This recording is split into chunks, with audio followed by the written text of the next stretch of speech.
It all began on a warm spring morning in Maplewood Estates, the kind of neighborhood where every mailbox gleamed the same shade of white and every driveway looked freshly pressure-washed. The residents prided themselves on conformity, identical lawns, matching shutters, and an unspoken rule that nobody dared stand out. Michael Turner, a quiet homeowner with a modest two-story brick house, loved his small yard. He spent weekends mowing it, trimming edges, and watching his children play under the old oak tree. But a new HOA board had recently taken over, and with it came strict new regulations, precise grass height measurements, limits on decorations, and even color tone requirements for mulch. That morning, when Michael stepped outside, he noticed a bright orange envelope pinned to his front door. It was marked, HOA Notice Immediate Attention Required. Inside, the letter stated that his grass exceeded the approved height limit by 1.5 inches. He was fined $150 and given 7 days to correct the violation. At first, he thought it was a mistake.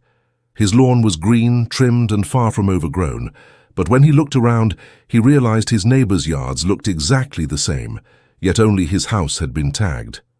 Then he noticed Karen, the HOA vice president, standing across the street with a clipboard in hand.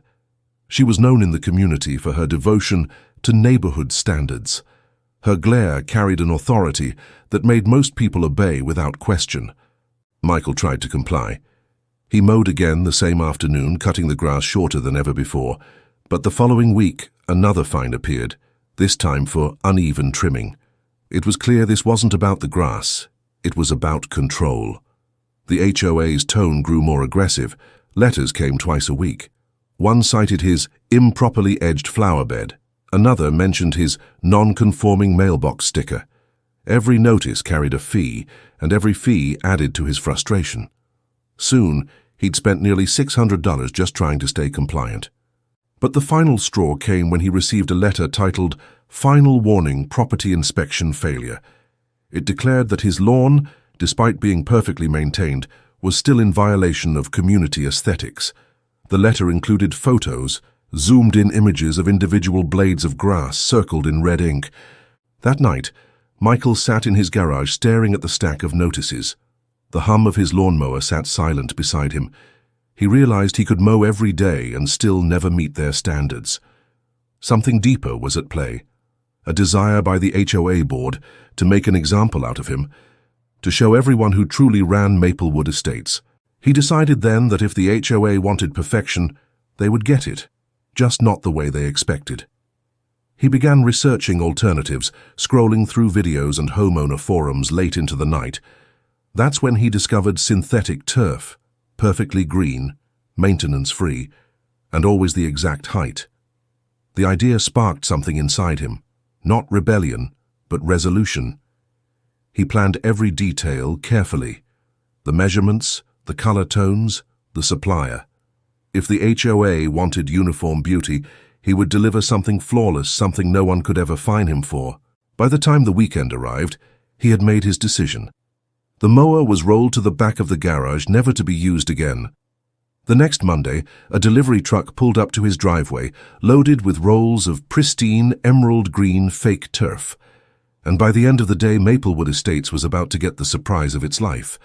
By Tuesday morning, word had already spread through Maplewood Estates. Michael's front yard, once an ordinary patch of grass, now looked like a pristine golf course. The synthetic turf gleamed under the sun, evenly textured, perfectly colored, and smoother than any natural lawn in the neighborhood. Neighbors stopped their cars to stare. Some were amazed, others whispered in disbelief. Children rode by on their bikes, slowing down just to touch the velvety surface. The symmetry was undeniable. It was the best-looking yard in the entire subdivision. But not everyone appreciated the change. From across the street, Karen watched with narrowed eyes. To her, it wasn't beauty. It was rebellion. The HOA handbook clearly stated that natural lawns are required for visual consistency. She saw Michael's turf as a challenge to the board's authority, and she intended to make him pay. By that afternoon, another letter appeared on his doorstep, this time marked Emergency Violation Notice. It claimed that synthetic turf was not in alignment with neighborhood landscaping standards. The fine was $500, and it demanded immediate removal. But Michael didn't flinch. He had already reviewed the HOA bylaws, and nowhere did it specifically ban artificial grass. He knew they were bluffing. Still, the HOA didn't back down. They scheduled a community hearing at the clubhouse, inviting residents to discuss concerns over non-conforming yard modifications. The meeting was tense. Karen stood at the front with her clipboard, describing how synthetic materials disrupt the natural harmony of the neighborhood. She insisted that the turf lowered property values and posed environmental risks. But as she spoke, something unexpected happened.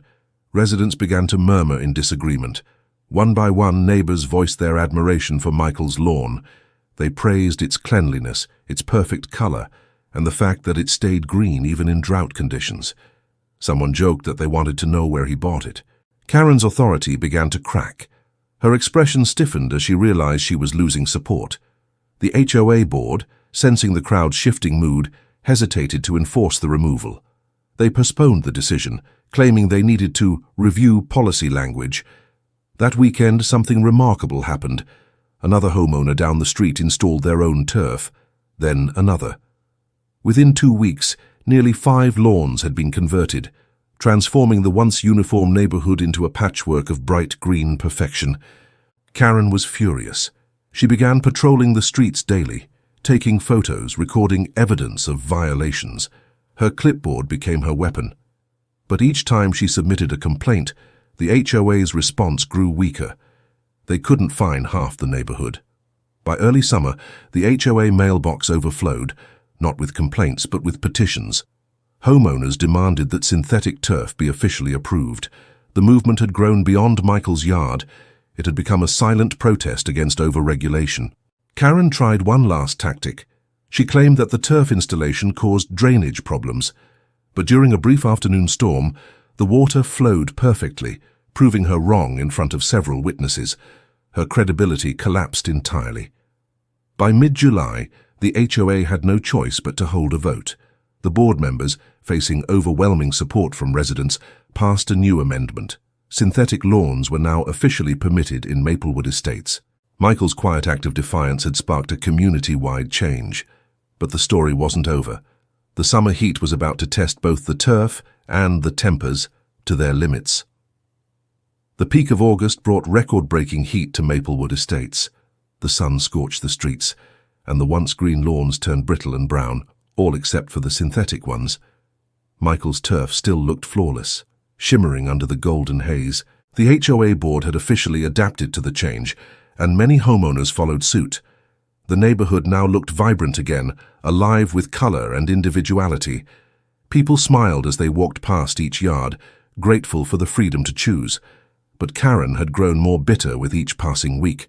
She refused to speak to anyone who had replaced their grass. Her once immaculate yard began to fade as she stubbornly refused to water it in protest. Soon, dry patches appeared, and the edges turned yellow. Still, she told herself she was standing for principle. One afternoon, dark clouds began to gather. A summer thunderstorm rolled in suddenly, the kind that made windows rattle and trees bend. The wind howled through the streets, and rain poured in sheets. Michael watched from his porch as lightning struck the sky. In the distance, he could see Karen's massive oak tree swaying violently. It was old and had deep roots, but the soil beneath it had been weakened by weeks of drought. Then, with one tremendous crack, the tree split down the middle. In seconds, it toppled forward, crashing directly onto Karen's front yard. Branches smashed her porch railing and flattened the yellowing grass completely. When the storm passed, neighbors came outside to check the damage. Karen stood in disbelief, staring at the splintered remains of her once proud tree. Her yard was now a wreck, a muddy mix of broken wood and dead grass. Ironically, the one thing untouched by the storm was Michael's synthetic turf. The water drained cleanly, the surface still perfect. As the neighborhood gathered, a quiet sense of poetic justice hung in the air. Over the next few days, the cleanup began. The fallen tree was hauled away, and Karen's yard lay barren and exposed. Eventually, even she had to admit defeat. A few weeks later, landscapers arrived, not to plant new grass, but to install artificial turf identical to Michael's. By autumn, Maplewood Estates had transformed completely. Nearly every house had followed the trend. The HOA that once fined homeowners for grass height now proudly advertised the neighborhood as eco-friendly and low-maintenance. Karen rarely spoke of the incident again, but her posture softened. The power she once held through rules and regulations had dissolved, replaced by something better: community balance. And for Michael, it wasn't just about turf or revenge. It was about standing his ground, proving that sometimes small acts of defiance can inspire lasting change. As the sun set over the gleaming green lawns of Maplewood Estates, the lesson was clear. Some battles are best fought, not with anger, but with quiet persistence and a touch of artificial perfection.